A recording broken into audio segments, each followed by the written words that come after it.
Today we will be using the compound microscope to focus on an image on a slide. Now that we have gotten comfortable with the varying parts of the microscope, it's critical that you're able to take the slides and be able to focus on them appropriately. We will also be going through a cleaning and maintenance of the microscope. This ensures that you're able to use the microscope every time that you collect a sample, as well as to problem solve if any concerns come up in regards to trying to focus on an image on a slide.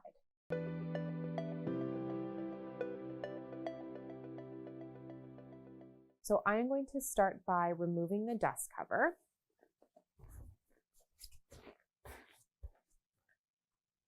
And as per the SOP here at the college, we want to clean the microscopes before and after use.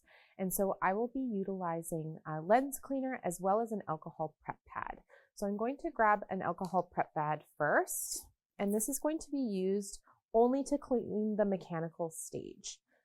And so I'm just going to gently wipe down the mechanical stage. Please note that alcohol prep pads are not to be used on any lenses. Now that we've utilized the alcohol prep pads to clean the mechanical stage of the microscope, I will be cleaning the eyepieces as well as each objective lens with lens paper as well as lens cleaner. It's very important that you use appropriate lens paper and lens cleaner when cleaning lenses to ensure that we don't scratch or damage the lenses. And so I'm just going to be using lens cleaner here. Just put a small amount.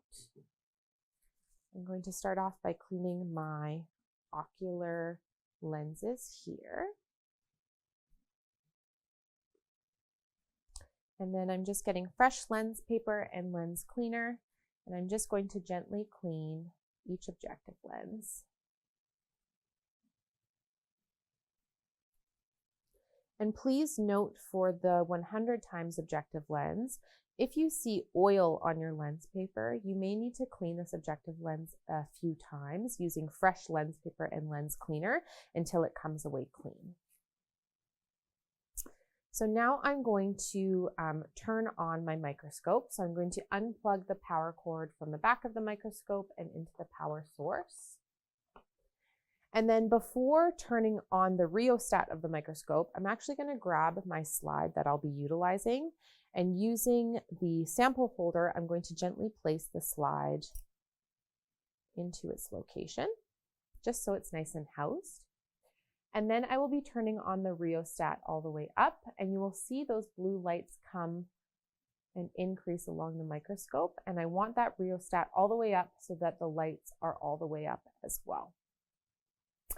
Now that I have my slide in place and I've ensured that the objective lens is at the 4 times objective, I'm going to be using the stage control knobs to focus the slide on the area of interest.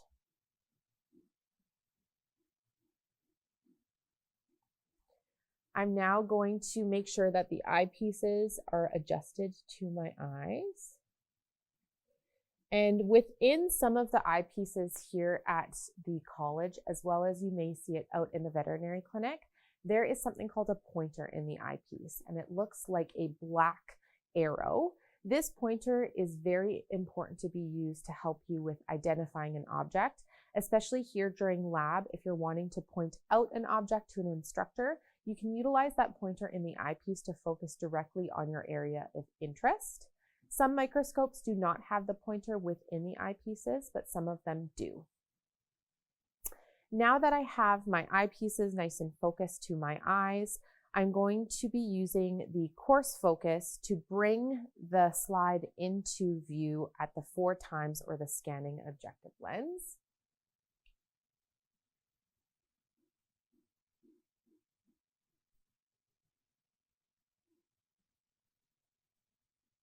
And so now I have my image focused at the 4 times objective. This is a blood slide that I'm going to be utilizing today. And so I'm actually going to move up or increase magnification by going up objective lenses. So now that I've utilized the coarse focus to focus the image, I'm now going to utilize the nose piece and move to the 10 times objective lens. And now I'm going to utilize my iris diaphragm, which is near the condenser, and I'm going to make sure that is lined up to the 10 times. This is going to assist me with contrast. I'm going to look back into my image, and now I'm only using the fine focus knob to focus my image. And again, please note you're only using the fine focus knobs after the 4 times objective lens to ensure that we don't break our slides or damage the microscope lenses. So I have focused my image at the 10 times objective, but now I'm going to increase to the 40 times objective lens. And again, looking through the eyepiece, gently focusing the image until it's in view. And then once again, changing the iris diaphragm to 40 times to assist me with contrast of the image. You will sometimes need to increase your objective lens to the 100 times objective lens or the oil immersion lens, but this part is very important to note. Once you have decided that you're going to increase to the 100 times objective lens, you are unable to decrease objective lenses again because we will have to place oil on the slide and we don't want to damage the lenses. In order to place immersion oil onto this slide before we place the 100 times objective lens into place, I am going to gently move the nose piece clockwise until I see the light from the condenser on my slide and I'm in between the 40 times and the 100 times objective lens. Then I'm going to grab my immersion oil, and you only need 1 drop of oil, so you don't need a lot of oil. And you're going to gently place a drop of oil directly onto where your light from the condenser has shone onto your slide. Now that I have my immersion oil on my slide, I'm going to gently rotate the nose piece clockwise again until the 100 times objective lens is in place. Going back through the eyepiece, I'm then going to use that fine focus, and I'm going to focus on the object of interest. Once again, now that I have immersion oil on the slide, I'm unable to go back to other objective lenses. Please also note that varying types of organisms may not require you to use the 100 times objective lens, but you may be utilizing them in some situations. So it's important to know when you will be using the 100 times objective lens with the immersion oil and when you will not be. Once again, I'm going to just change the contrast. It actually looks okay right now, but it just gives you a good indication because we're at the 100 times objective lens. I can use that iris diaphragm, match it to the 100 times to change the contrast of my slide. And that is how you focus on an image.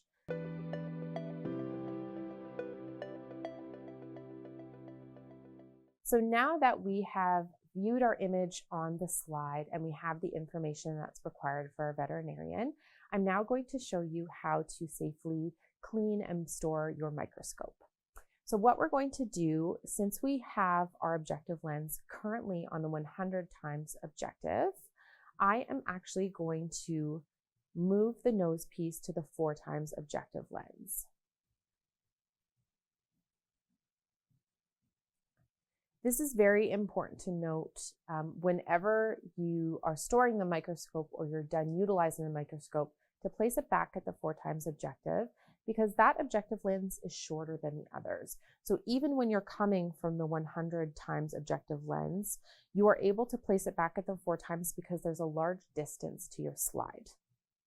After I have set the objective lens, I'm going to use the coarse focus now because it's at the 4 times objective lens, and I'm going to move my mechanical stage all the way down. Then I'm going to be using the stage control knobs, and I'm going to place the stage back, as well as the other stage control knob.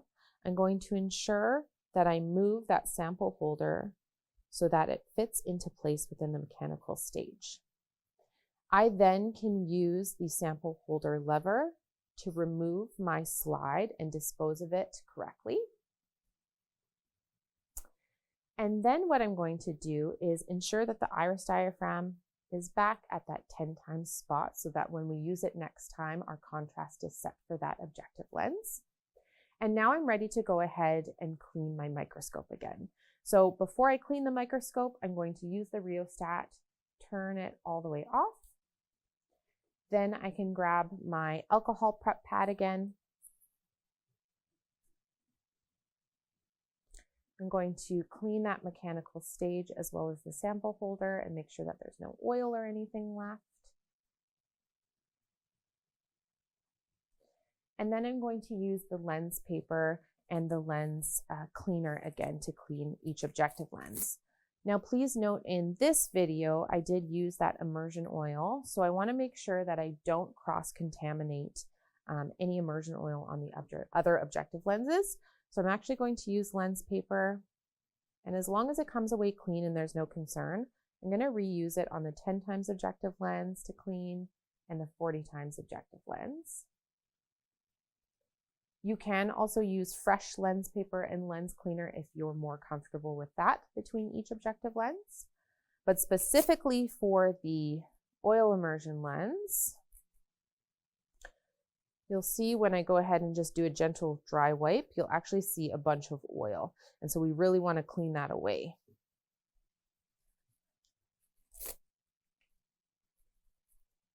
And so again, using nice, fresh lens paper, I'm going to go ahead and clean this very well. And then you can take a lens paper and just make sure that it's nice and dry.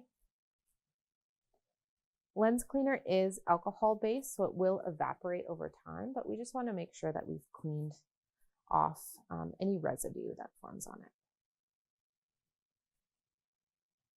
And then again, I'm just going to take one more fresh lens paper to ensure that that oil immersion lens is nice and clean and there's no oil residue. If you do see oil residue, please continue cleaning until it comes back dry. And then lastly, we're going to clean our ocular lenses.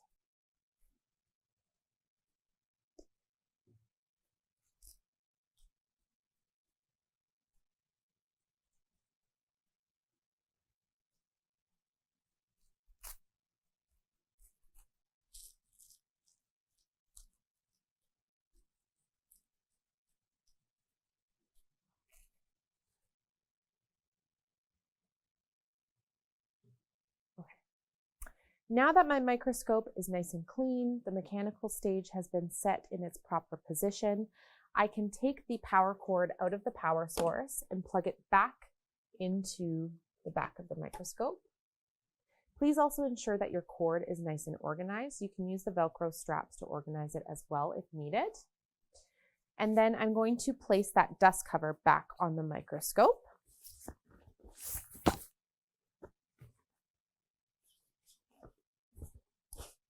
And you may be required to transport your microscope during laboratory sessions or even when you're working in the veterinary clinic.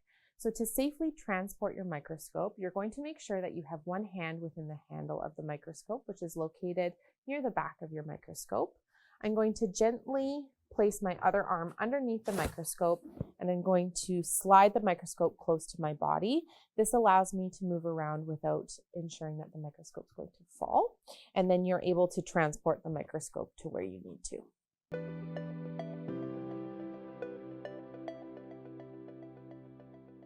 Now that we have focused on an image on a microscope slide, you should feel more comfortable about being able to receive a sample from your veterinarian and assist them with identifying an object on a compound microscope. Please note that depending on the sample that you collect and receive, it will vary on what type of objective lenses that you view that sample on. However, it's critical that you clean your microscope appropriately and you use the parts of the microscope efficiently to assist you with identifying that object. If you do have any questions or concerns at all, feel free to reach out to a laboratory facilitator or any of the staff members, as we'd be happy to help you.